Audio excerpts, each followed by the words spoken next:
नमस्कार विद्यार्थी मित्रांनो, मी डॉक्टर SR शेळके।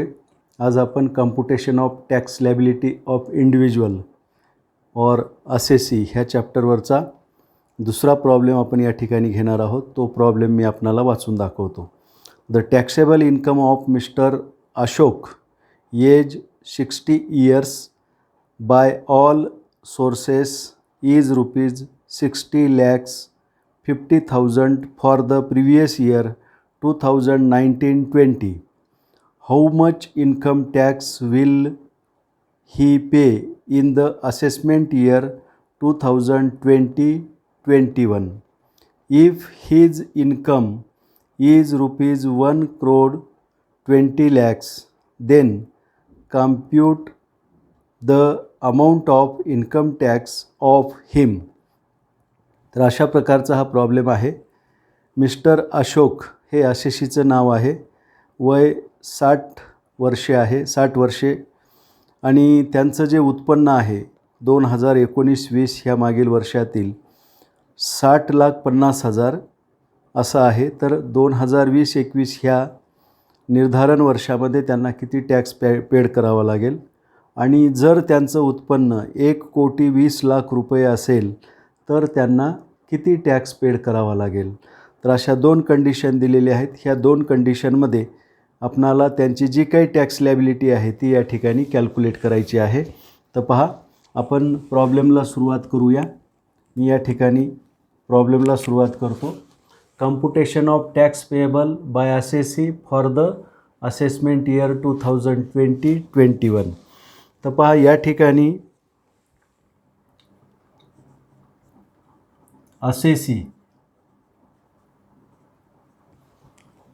असेसी आहेत मिस्टर अशोक।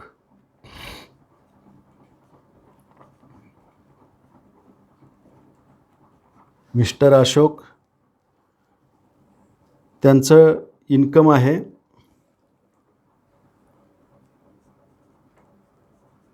टोटल इन्कम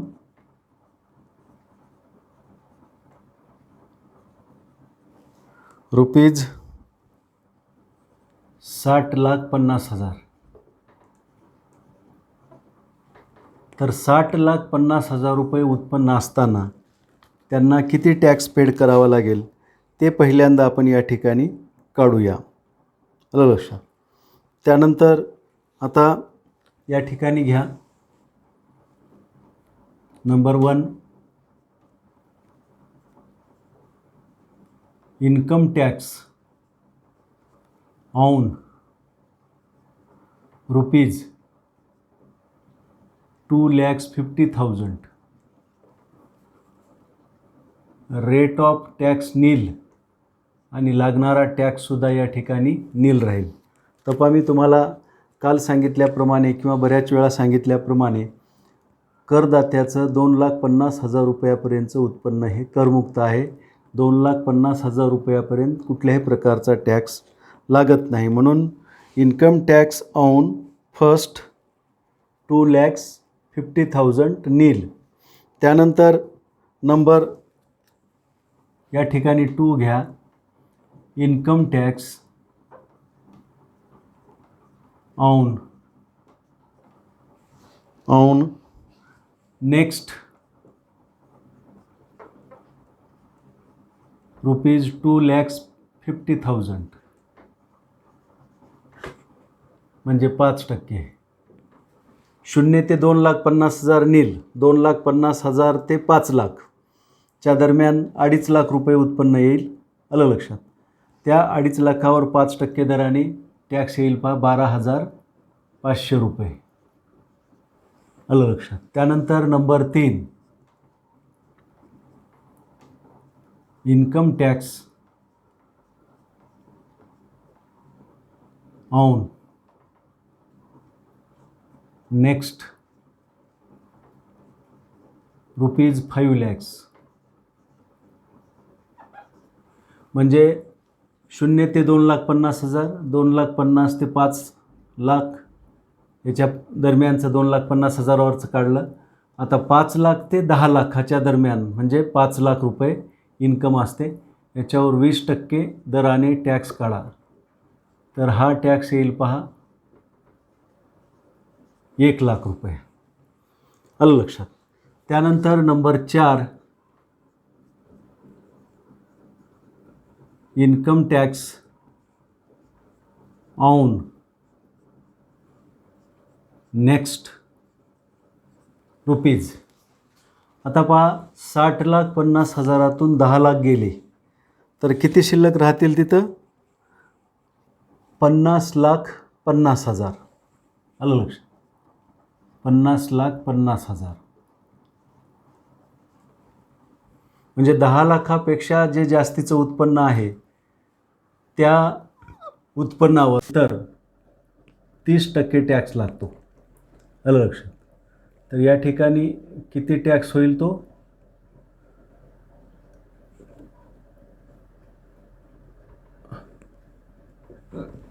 15,15,000 एवढा त्या ठिकाणी टॅक्स येईल. 15,15,000 रुपये टॅक्स येईल. तर अशा पद्धतीने त्यांच्या 60,50,000 रुपयावर या ठिकाणी हे त्यांचे स्लॅब आहेत. 4 स्लॅब. पहिला स्लॅब टॅक्स नील आहे. दुसऱ्या स्लॅबवर 12,500. तिसरा जो स्लॅब आहे त्याच्यावर 1,00,000 आणि चौथा जो स्लॅब आहे तो 50,50,000चा त्याच्यावर 30% दराने 15,15,000 रुपये टॅक्स लागलेला आहे. मग आता त्यांची टोटल टॅक्स लॅबिलिटी किती होईल ती आता आपल्याला या ठिकाणी कॅल्क्युलेट करावं लागेल. पहा या ठिकाणी घ्या.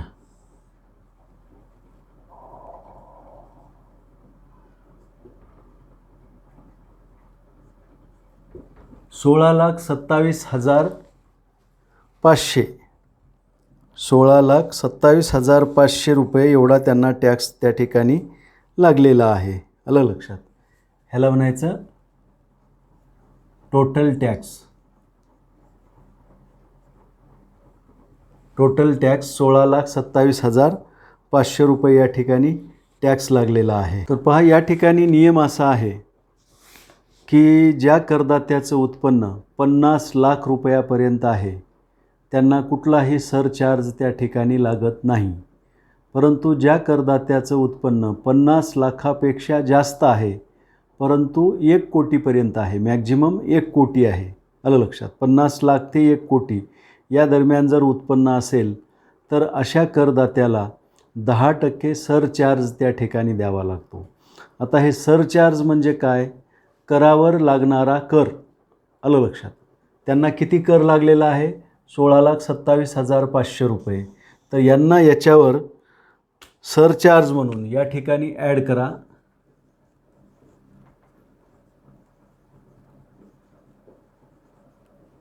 Surcharge at the rate of 10%.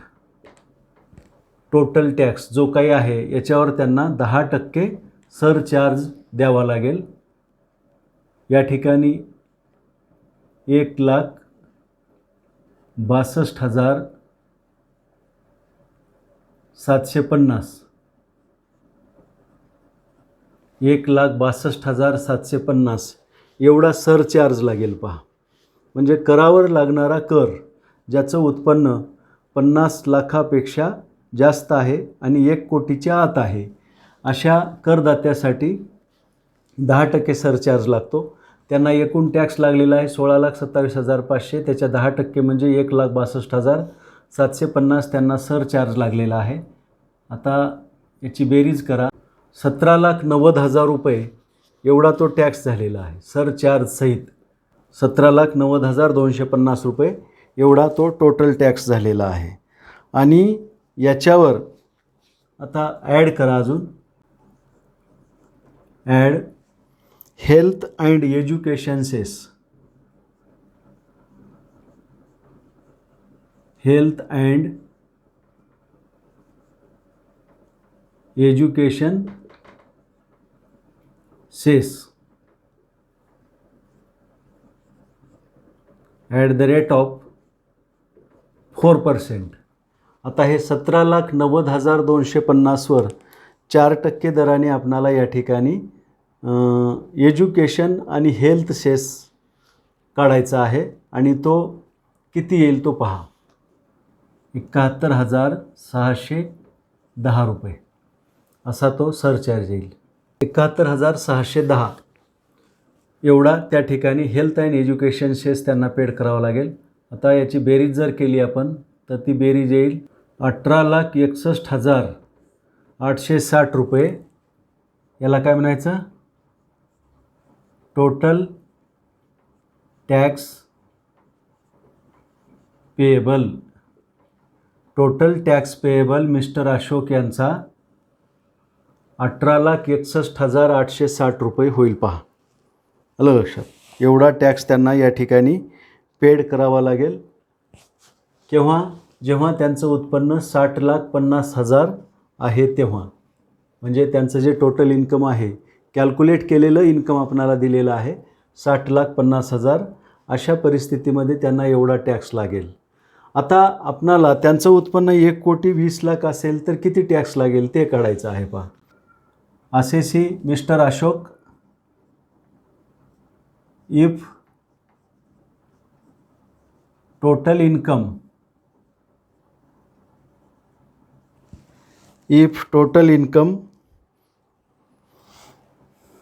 Is rupees 1,20,00,000 रुपये. आलं लक्षात? एवढं जर उत्पन्न असेल तर त्यांना टॅक्स किती लागेल?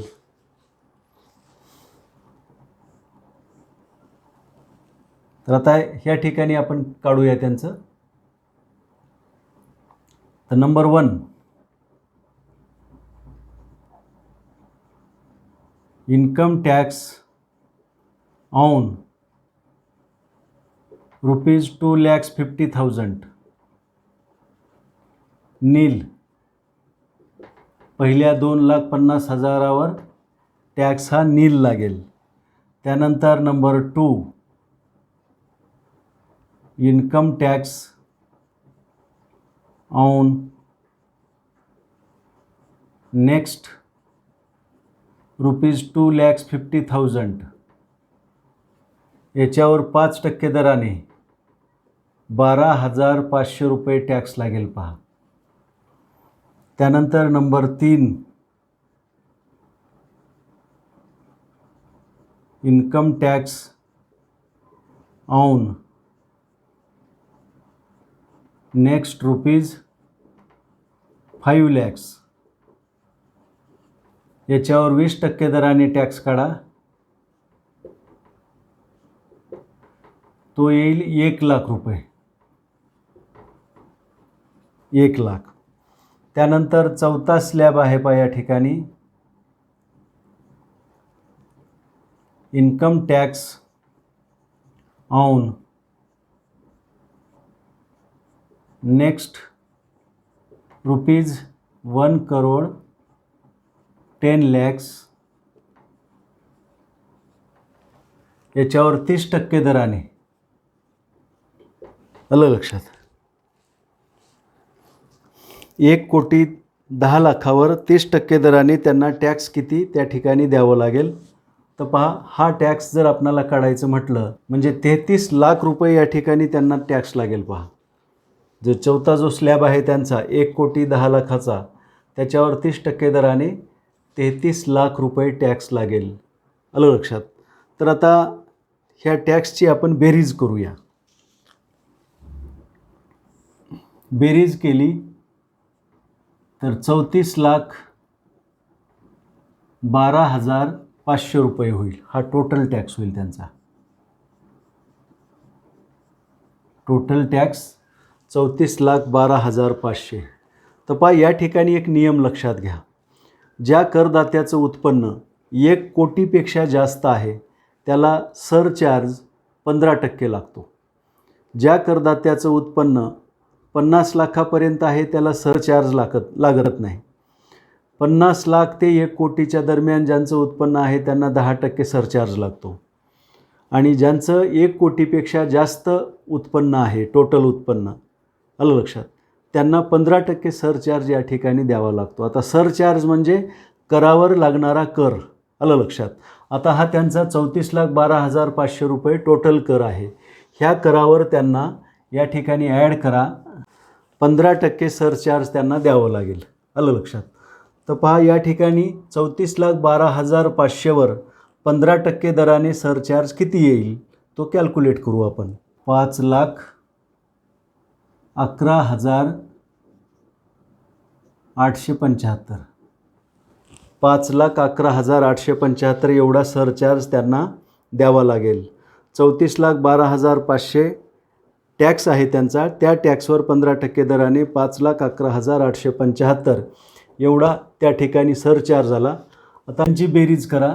39,24,375 रुपये एवढा टॅक्स आला. पहा सरचार्ज सहित 39,00,000 किती 24,375 रुपये एवढा सरचार्ज सहित त्यांचा टॅक्स आलेला आहे.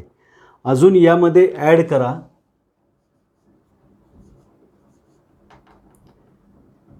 Health and education cess. Health and education cess at the rate of 4%. Health and education cess at the rate of 4%. तर आता याच्यावर 4% दराने किती कर येईल तो काढायचा आहे आपणाला. 1,56,975 एवढा त्या ठिकाणी हेल्थ अँड एज्युकेशन सेस त्यांना पेड करावा लागेल. आलं लक्षात. 1,56,975 4% दराने. आता यांची बेरीज करा. 40,80,350 यांची टोटल टॅक्स लॅबिलिटी किंवा पेएबल. टोटल टॅक्स पेएबल किती आलेला आहे 40,80,350 एवढा त्यांना टॅक्स द्यावा लागेल. जर उत्पन्न 1,20,00,000 रुपये असेल तर, एखाद्या करदात्याचं उत्पन्न 1,20,00,000 रुपये असेल तर त्यांना 40,80,350 रुपये एवढा टॅक्स त्या ठिकाणी द्यावा लागेल. तर अशा पद्धतीने म्हणजे या ठिकाणी 2 गोष्टी नवीन क्लिअर झालेल्या आहेत. म्हणजे पहिली गोष्ट 50 लाखापर्यंत उत्पन्न असेल तर सरचार्ज नाही. 50 लाख ते 1 कोटीपर्यंत उत्पन्न असेल तर 10% सरचार्ज, आणि 1 कोटीपेक्षा जास्त टॅक्सेबल इन्कम असेल तर 15% सरचार्ज. आणि एज्युकेशन सेस मात्र सर्वांनाच आहे, त्या ठिकाणी उत्पन्नाची मर्यादा वगैरे असं काही नाही. तर अशा पद्धतीने कर देयता, एखाद्याची कर देयता कशा पद्धतीने कॅल्क्युलेट केली जाते तर ती ह्या पद्धतीने कॅल्क्युलेट केली जाते. तर या ठिकाणी हा प्रॉब्लेम पूर्ण होतो. काही अडचण असेल तर विचारा. मी या ठिकाणी थांबतो. धन्यवाद.